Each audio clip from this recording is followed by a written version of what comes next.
Bung Todung, jadi kalau menurut aliansi, apa sih sebetulnya hukuman yang paling pas untuk Icat? Kan di suratnya itu kan mengatakan Eliezer adalah kita, sehingga harapannya untuk peradaban hukum yang lebih baik diberikan hukuman yang seringan-ringannya tanpa bermaksud untuk mengintervensi domain dari Majelis Hakim Pengadilan Negeri Jakarta Selatan. Dalam amicus curiae memang dikatakan seperti itu, Bung Budiman. Tapi saya cenderung lebih setuju kepada Pak Joko sebetulnya. Karena dia melaksanakan perintah jabatan dan dia berada dalam satu kondisi yang sangat tidak mungkin untuk menolak di bawah tekanan platuks ya. Yang setiap saat bisa ditembakkan, dia seharusnya tidak dihukum. Tidak dihukum. Ini menurut bacaan saya ya, bacaan saya. Tapi dalam amicus curiae memang kita menyerahkan kepada majelis hakim dan meminta untuk dijatuhkan hukuman yang lebih ringan. Ya. Ini pertimbangan yang realistis karena kita tahu bahwa hakim itu dalam posisi yang sulit.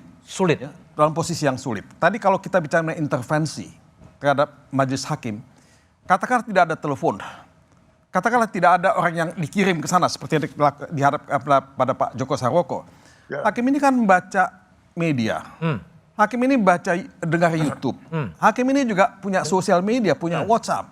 Itu kan semua ada intervensi di sana. Ya. Jadi hakim ini setengah dewa gitu. Kita berharap kepada hakim yang setengah dewa ini untuk betul-betul kuat menghadapi semua tekanan yang tidak mungkin dihilangkan sama sekali dalam sistem yang seperti apapun. Oke, baik. Bung Albert, tadi Pak Joko mengatakan ini adalah perintah jabatan. Kalau menurut analisis Anda sebagai ahli hukum pidana, apakah memang pantas diterapkan pada Icat bahwa dia hanya sekedar menjalankan perintah dari atasannya meskipun ada Ricky Rizal yang berani menolak? Ya, yang pertama tadi menarik sekali Mas Budiman tadi terkait dengan orang yang disuruh melakukan itu tidak memiliki niat kan, maka berlakulah asas qui mandat ipse fecisse videtur. Siapa yang memerintah, dia bertanggung jawab. Dianggap telah melakukannya sendiri. Dan yang menarik Mas Budiman, dalam nota pembelaan penasihat hukum, seingat saya, penasihat hukum Richard Eliezer tidak pernah meminta putusan bebas. Tetapi meminta putusan lepas atau onslaught van alle revolving. Artinya apa? Menurut penasihat hukum betul terbukti Icat melakukan pembunuhan, tetapi karena ada perintah jabatan tadi, itu maka sifat melawan hukum atau elemen melawan hukumnya menjadi hilang.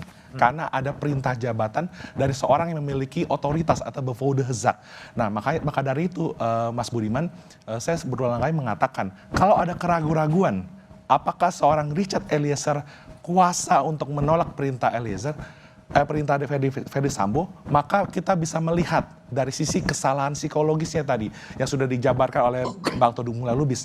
Ada beda 18 pangkat, background Eliezer sebagai paramiliter dan juga pemberi perintah ini adalah polisi. Sehingga dari sisi kesalahan psikologis sebagaimana diterangkan oleh Romo Magnis, Reza Indragiri dan Mbak Lisa, itu seorang Richard Eliezer berada dalam tekanan yang tidak memungkinkan dia menolak perintah tersebut. Meskipun Ricky bisa menolak. Iya.